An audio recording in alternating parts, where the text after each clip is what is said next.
for paper two, let's look at the assignment sheet based on what I just said in the last video. So I know y'all might have a resume, but what I want you to do is you want to toss that right in the fire pit because I want you to start over. The reason is if you took a template and you just populated the template, I think you're doing it wrong. You don't want to just start with here's how to write one and then write one. You want to start with what the heck does the employer want of me and write one based on that. So the very first thing you should be doing is open up a blank Word document and doing an internet search of your dream job. Look for job postings of your dream job. And from reading a bunch of those, try to find 4 or 5 commonalities. Each of these job postings is asking for experience with other people. You have to be personable. Okay, that's a huge red flag that or like a green flag that the employer wants you to be good at socializing. So that means the position might require a lot of human interaction. You have to might have to be a smooth talker. You might have to be someone who is able to communicate very well. Maybe you didn't know that about the job. It's really important you actually like find job postings for your dream job and read them and pick out 4 or 5 arguments that seem to be very common in each of these postings. Now, after you do that, next, make bullets under each of those 4 or 5 things. And these bullets should be a specific example of what you did in the past that relates to that requirement. So maybe you have to communicate really well with other people.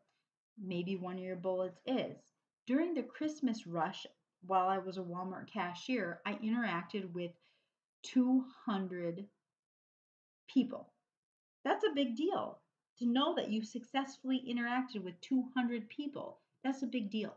So you need to figure out what a specific example that you did in your life, like an incident, like something that you could have recorded and like played back to them, and a specific incident that proves you can do it. People make the mistake of saying, I was a Walmart cashier and I processed payments for people. Yeah, we know that's what cashiers do. We do not care. We care about the superhero moment you had as a cashier. So make that list underneath those 4 or 5 commonalities in your dream job that you're seeing. Now, after you do that, you all have to have in your resumes 3 basic categories. You have to have professional experience, educational experience, and relevant experience. Professional experience is past jobs that you got paid for.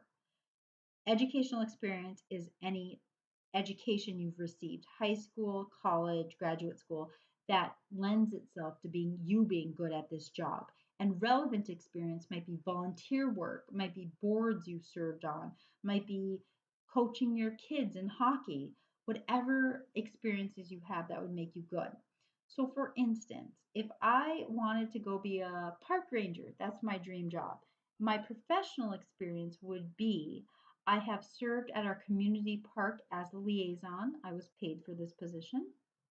My educational experience is I went to school at undergraduate level, or I am in school to be a park ranger.